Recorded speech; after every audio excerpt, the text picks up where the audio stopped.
batata ba mama oyo bozotelema na mokolo yango mpona kokokisa mai oyo elobama uta bankulu na biso ke lelo ezali mokolo ya motuya ya nzambe mpo motolendo.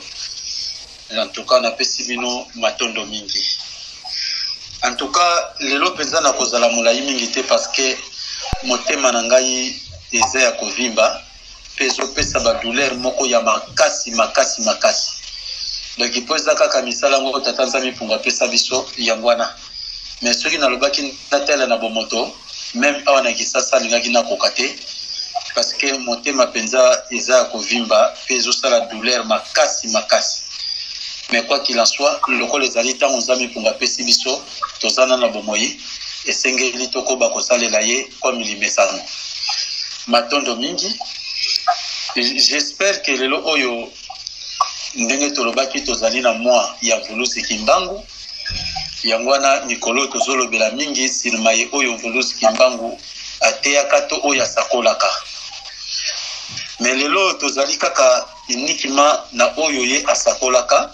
J'espère que boyebi yango koyeba yango kotanga yango peut-être ko comprendre nde ezalaki na mwa mikakatano epai na bino nde lokola nzambe mpungu apesa biso makoki ya kotalisa likambo ndenge ezaleli yango wana lelo tozali na nzela ya kotalisa mai oyo Mvuluzi Kimbangu asakolaka depuis 1944.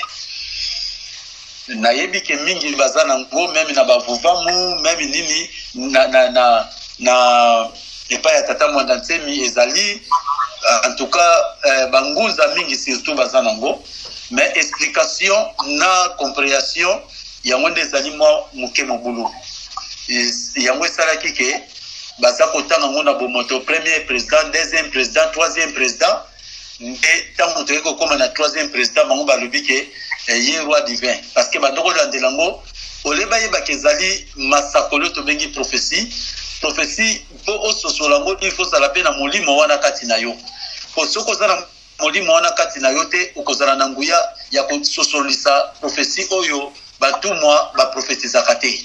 Lokola nzambe mpungu apesaki ngai makoki wana ya koyeba mozindo ya masakoli wana ya Mvuluzi Kimbangu oyo elobamaki nde yango wana nazali capable liboso na bino mpona kotalisa ngo réalité ndenge ezalaki.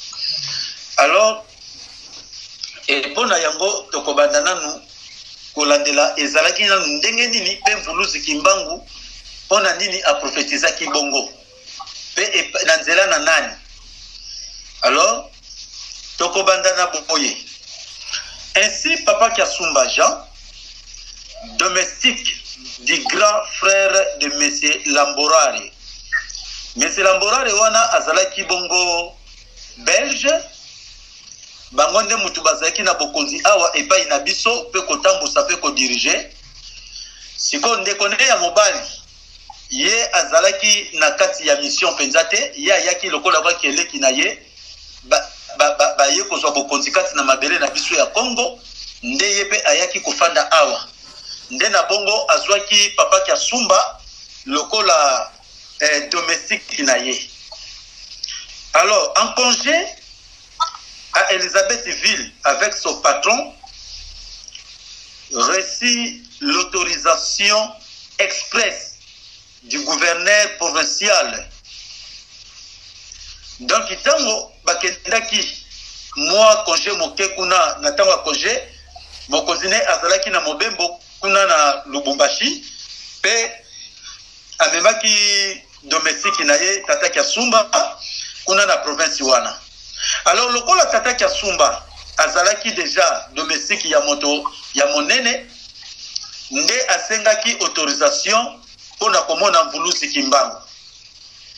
Alors gouverneur provincial wana ayeba ko permettre ye pour akene komona Mvuluzi Kimbangu de rendre visite à Papa Kimbangu. En effet, Papa Kiasumba avait été autorisé pendant son séjour dans la mikolonie so azalaki kuna batorizaki akoko kuta na Mvuluzi Kimbangu bapeseke bangonga de rencontrer tata Kimbangu pendant 21 jours successifs à la prison de 16h à 18h. Donc chaque jour pendant 21 jours azalaki na congé kuna abandaki aux opportunités, il y a 2 heures du temps. Yena Tata Kimbangu Boye. Alors, sous la surveillance des 3 policiers, dirigés par le premier sergent-major Timothée Kimbanzia. Alors, quel que soit, Azalaki Kokende Kotala Mbulusi Kimbangu, de 16h à 18h, pendant 21 jours, Azalaki na congé kuna, mais Azalaki surveillé. Aki surveillé na basoda Oyo, ba policier Oyo Bazalaki, Kokengela Kotala, Nine Kolobato Makambonini. Au cours de leurs entretiens, qui se déroulaient à Lanki Congo. Donc, les policiers ont bandoko yebate. Na tangu baza kosola Mbulusi Kimbangu, na Tata Kasumba, bazalaki kosola na Kikongo. Ba policiers wana, bazalaki wana, mais bazoko yebate Mbulusi Kimbangu aza koloba nini. Il y a diverses révélations, dont la prédiction faite le 17 juin 1944. Donc, ebandeli ya kokutani ya ina Mbulusi Kimbangu na masakoli oyo Mbulusi Kimbangu ayebisaki ye, c'était le 17 juin 1944. Axé sur l'avenir du Congo belge, spécialement pour la période d'après l'indépendance. Alors, de cette prophétie, il ressort 2 points. Na masakoli na ye atalisaki ye makambo mibale, à savoir, en premier lieu, il fixe la date de l'indépendance du Congo belge, parce qu'à cette époque-là, Congo s'appelait Congo belge, parce que c'est là qui est déjà propriété privée. Il y a Léopold D. Il fixe la date de l'indépendance du Congo belge et à 2e lieu, il détermine les caractéristiques des différents chefs d'État qui auront dirigé le Congo indépendant, l'actuelle République démocratique du Congo. Ne epa ya Tata Kasumba, azoki nzela ya koyebisa ye masakoli, oyo etali bakonzi, tangu Congo ekoyeba kozwa indépendance, bakonzi nini oyo bakozala wana na eleko yango. Voici en résumé cette prophétie. L'indépendance du Congo en 1944, Mbulusi Kimbangu avait dit à son interlocuteur Kasumba que le pays serait libre dans 16 ans. Alors, en 1944, pays oyo ezali kokangama na ba Belge, makambo nyonso ba Belge, ba chef d'état-major ba Belge, ba armement ezali na maboko ya ba Belge.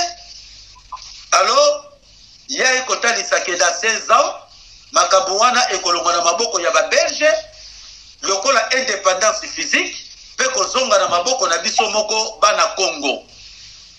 Que l'homme blanc abandonnerait tous ses biens et rentrerait chez lui. Mondele akotika mboka kokima biloko na ye nyonso oyo azali nango awa, akotika yango akokima kozonga na mboka na ye. Parce qu'il y avait Massivi et Bimangu. Massivi et Bimangu ezalaki lokola bangitukulu epa ya ba Belge. Batali or dibondeli nyonso ezali pa ina biso. Biso nde tozali bakonzi tozali kodirige mboka oyo. Force oyo euti wapi? Bangitukulu ezali lokola makamwa. Massivi ya Bimangu ezali lokola makamusi ya suka oyo basatandaka na yango te. Alors, esalamaka pe bongo da 16 ans, mboka na biso eyaki kozwa indépendance physique. Mindele bazongaki na bamboka na bango, batikaki babie na bango, po moya komema ngo eza te po banda kokima ngitikila wana oyo etelemaki na eleko wana. Ngitikila elakisi bitumba ya makasi oyo etelemaki, bazomona batu baza kokombattre bango te, mais bazo sentir batu baza kokufa. Alors bakimaki sa contrôle, bamisu babosanaki na bana na bango, babosanaki bambongo na bango bacoffre fort na bango etikalaki awa epo na kokima mpo bamonaki yango suka. Alors Mvulus Kimbangu asakolaki yango depuis 1944 et aye kopesa siko badetail ya baprésident oyo bakosingela na bileko nde Mvulus Kimbangu aye koloba boye le premier chef d'État. Il prédit celui-ci serait un homme digne, modèle, exemplaire, respectable. Abi présent liboso akozala moto moko malamu, akozala pe moto oyo akolakisa lolenge oyo ezali malamu penza na mokonjo asa kokamba mboka, akozala pe responsable monene, mais il ne finirait pas son mandat et serait mort. Pourquoi Mvulus Kimbangu alobaki moto ya lolenge wana azali digne, azali modèle, azali exemplaire, azali respecté, assez respectaka?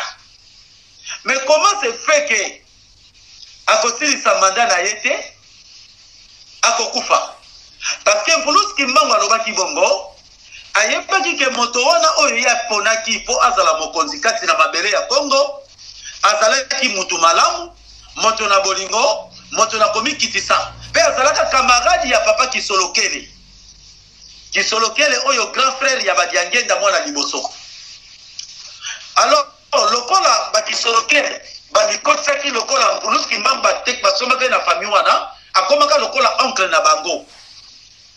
Non pardon, lokola grand frère parce que bandeko benga papa Petro Mpata noko sikoyo babimaki lokola bakousin to pe grand frère ya Bakisolokele na vraie histoire.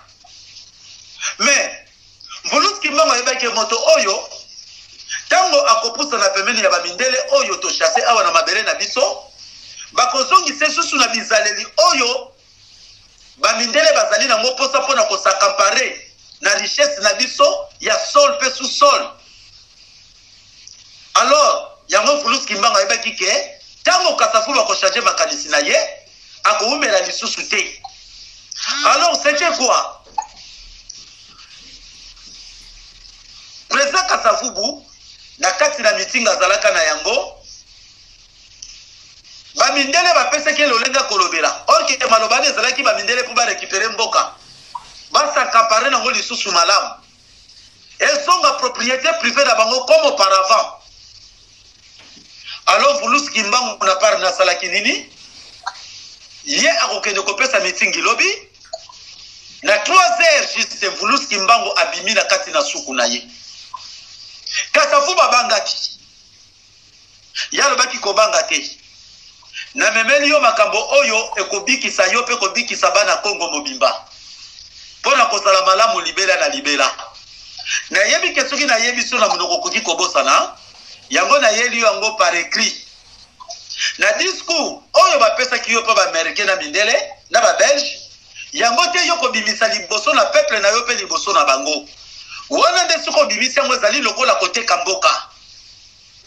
Alors Kasavubu bapesi ye papier wana tango atangi papier wana asantaki somo abi o meso na tenga liboso ba américain pe ba mindele me bakobomanga sur place. Alors tango akei na meeting yango Mvulus Kimbangu ole abimisa mai oyo Mvulus Kimbangu apesaki ye abimisi oyo ba conseiller belge bapesaki ye aloba na kati na discours na ye pamba te amonaki maloba Mvulus Kimbangu akomelaki na mokanda ekoskute ye selo ye or kayebaki teke yango nde ezalaki délivrance ya Congo pe ya ye moko na kati na kobanga asalelaki oyo ezalaki volonté ya bablanc. Mvulus Kimbangu asali Kasavubu asali discours na maye oyo ba conseiller ba américain na ba belge bapesaki ye tango azosala yango akomi komona lokola na suka amona dans l'espace Mvulus Kimbangu batu mosu bazalaki komona te. Mvulus Kimbangu abeti maboko boye asimbi litama. Mvulus Kimbangu a disparaître ya tikali isolé pour ça la continuité nango akobaki neta moko lokola mutaza kobela discours ekatalaki partout alobaki wana ezalaki mpona kofavoriser babelge bakontinue kosala mission na bango oyo bayaki nango na mabele ya Congo. Nde na kati ya kobebisa mibeko wana yango nde ezalaki lokola Ataïr Mboka.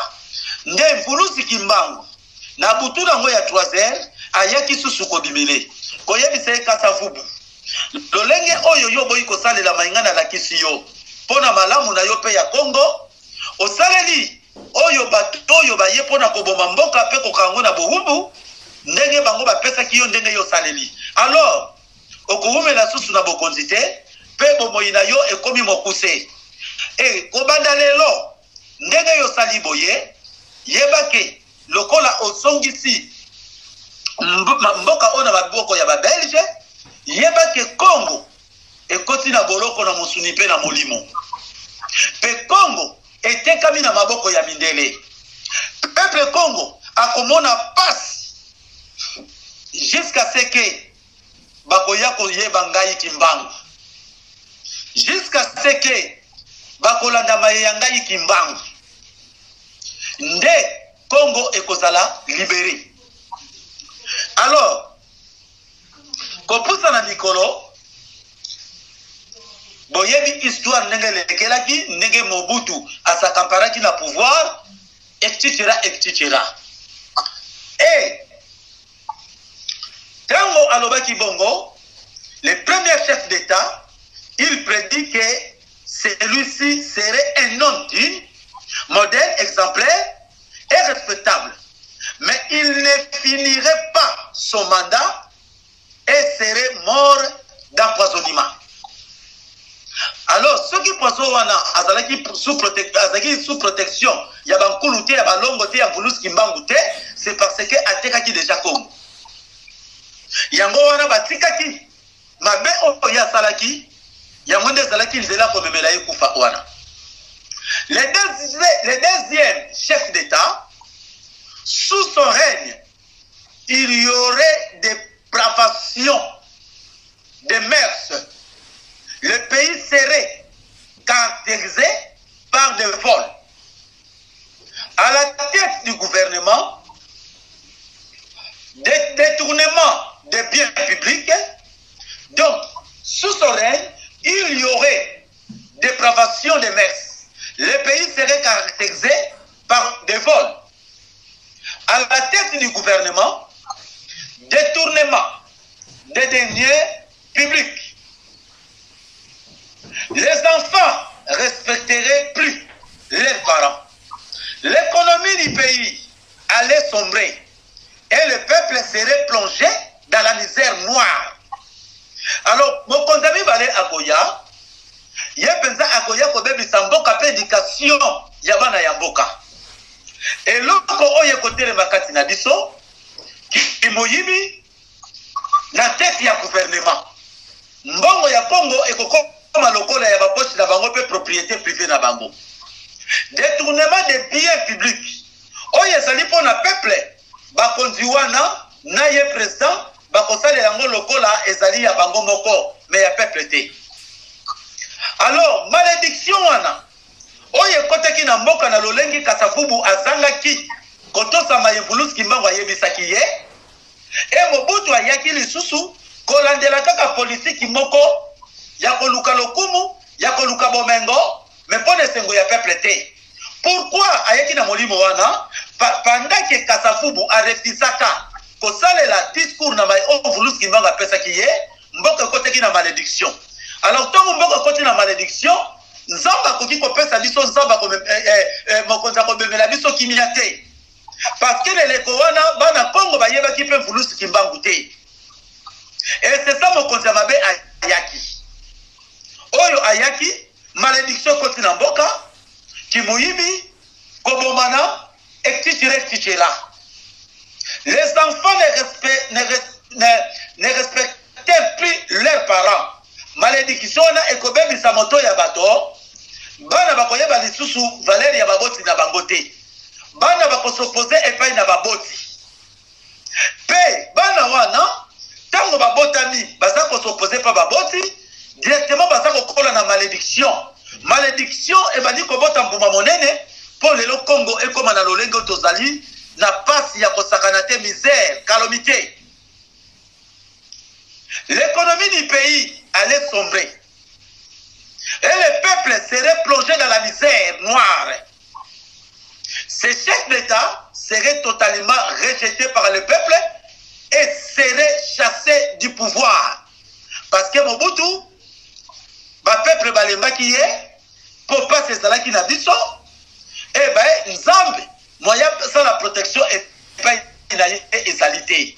Moko susu azalaki na motema lokola ye aye kotelema pe ko chasser Mobutu na kati na pouvoir nde moko wana aye kotelema moko wana ye wana tobengi le troisième chef d'État. Ce dernier ne resterait pas longtemps au pouvoir. Sa vision politique diviserait le pays en plusieurs foyer de tension. Ndenge tozomona basinatira asalaki na Rwandais bino bokozwa parti oyo, ba Uganda bino bokozwa parti oyo, ba Tanzania bino bokozwa parti oyo. Donc ayaki kobebisa mboka. Parce que mboka ya zongo sous malédiction, mokonzi akotambusa ngo oyo aponami te mpona kobikisa mboka. Mpona ko continuer kotia malédiction kati na Congo. Et le troisième chef d'État, ce dernier ne resterait pas longtemps au pouvoir.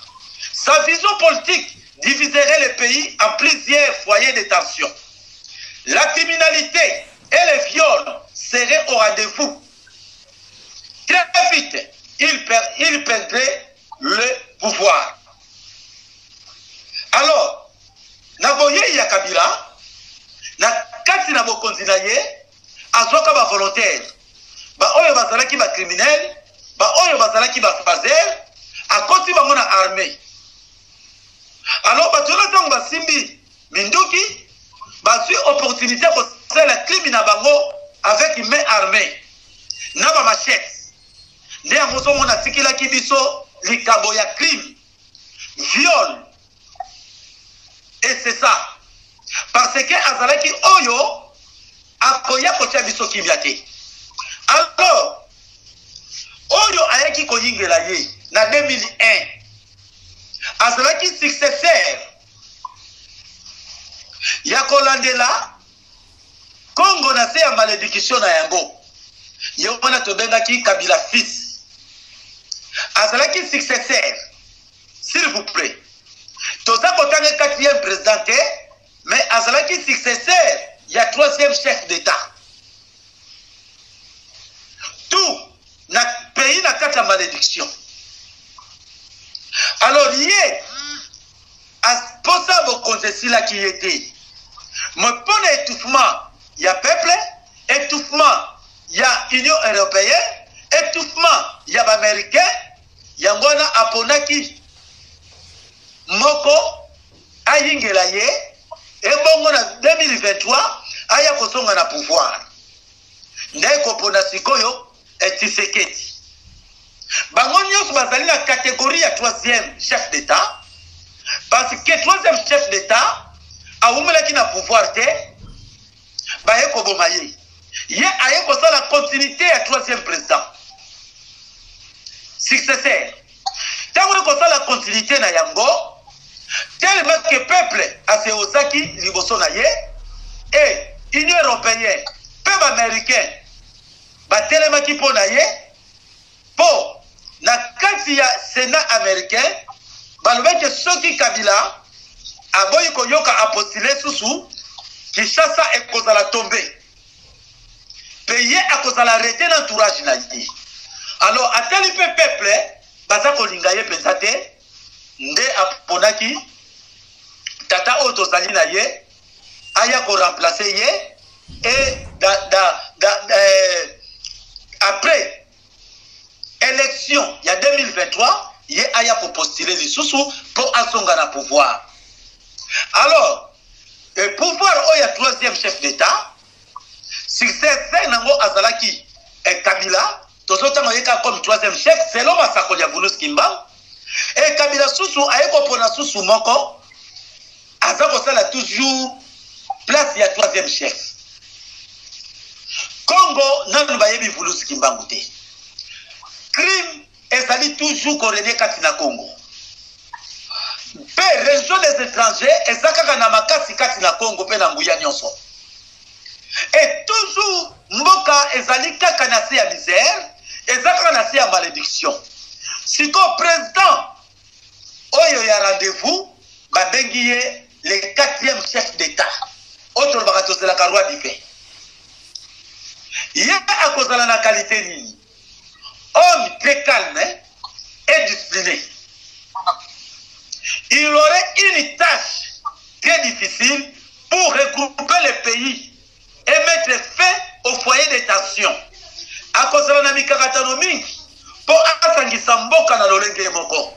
Po le mboka oyo Congo ezali na bokabwani. Mabele mususu ba Rwandais bakoma kosalela ngo, ba Ugandais, ba Namibien, ba Tanzanien, yango boka guerre na est mokolo na mokolo. Et aussi bato morali na bango ebeba. Siko kozala pasi po azongisa ko mwana Congo na kati na morali penza ya kokoka, pe na discernement. Pe kozongisa bango rassembler, kozongisa bango na kutimi moko, na religion moko, na tradition moko, na spiritualité moko. Et kozala pasi mingi. Mais il serait aidé et aurait beaucoup d'argent pour reconstruire le Congo. Qu'il dirigeait afin qu'il probité. La sécurité serait garantie. Pendant son règne, akoya kolongola nyonso ezali lokola crime, kuluna, viol, vol, et ma benyonso, peut connaître la religion des étrangers. Il n'y aurait plus d'esclavage. Tokozala lisusu baumbu te. Le Congo serait prospère. Mboka na biso ekozonga na malamu. Yango bozoka papa, maman, indépendance spirituelle tout ça cause là. Alors, bato oyo bakosepela bakozala oyo bakozongela Mvuluzi Kimbangu na maloba te mena kati ya misala pe na bizaleli na bango. Parce que bato bakokufa mingi po asangisa mboka kolongola ya mabe kotika ya malamu pe kotika bato na se ya bonzambe moko. E kolongola nyonso oyo ezali lokola crime. Peut qu'on soit liberté totale, qu'on à l'esclavagisme. Congo serait prospère. Chacun découvrirait ses véritables origines qu'il aurait rejoint immédiatement et librement. Alors, nous avons Mvuluzi Kimbangu alobaka 4e président dans la sous-cité où il y a Wuti na mokili na molimo. Tozali na 3e président successeur na continuité il y a pouvoir. C'est ça. Alors, si quand on y a dit oyo susu ozali bako succéder une élection akopona susu moko atie wana liboso na ye to yebite. Matakola Mvuluzi Kimbangu limite nango za le 17 août 2022. Mais bango élection za la 2023. Est Mvuluzi Kimbangu akotika biso kaka na se ya boumbo oyo lokola bato bazolinga koyeba yete point d'interrogation tomi tuna na mitema na biso. Mais toko tout atolo soki tozali sembo liboso na Nzambe pungu pe tosalela kama ya Mvuluzi Kimbangu pe tosongele na motema na biso mobimba pe tozali kopanza sangone na kimia nyonso nayebi ke parmi nous tokozala balongi na ba oyo bakozala makolomi bale na nzela ba oyo bazosambela na hypocrisie. Parce que ba misusu bazosambela bazomela masanga, ba misusu bazosambela bazotambola na kindumba, ba misusu bazakosambela bazana kindoki, ba misusu bazakosambela bazali ba menteur, ba misusu bazakosambela bazali ba escroc. Mais na monoko kombo ya Mvuluzi Kimbangu boyeba que le jour est déjà proche. Tango yango tozala na bokepi parce que mikolo komi ya kotanga tozela te ke limite kozala le 17 août 2022 na 2021 oyo kolola kolamuka koki mpe kosalama soki Nzambe mponga yoki mawa ya kolibere bajuste kati na Congo ekoya kosalama yango wana nga nasengi bino tozala na prudence Pamba te masakola Mvulus Kimbangu tala depuis 1944 kino c'est la limite le 17 août 2022 batu mingi bazali na ba distraction ba meli balangwe basali kindumba ba yibi ba escroquer ba bomi ba yidi ba kaboni na bodeko botala sikoyo tango ekomi mokuse totika lisuko tala banete pona limite ya masakolo ya Mvulus Kimbangu. Alors ceux qui te croient kana Mvulus Kimbangu que azali notre sauveur et azalaki na bosolo ya bonzabe kati na ye c'est que akosa kite na masakoli na ye yango wana c'est que kokokisama mais so kokokisama omibongisa mina ndenge nini ye point d'interrogation. J'espère lokola ezali mwa Mvulus Kimbangu to la musimo masakoli ya Mvulus Kimbangu apesaka poto chango na motu to landela ngo siko na ndenga bokebi matondo mingi zambi pungo afan sabino na motema pe apesa biso décision ko mibo msali boso na ye po to za la baloki matondo mingi.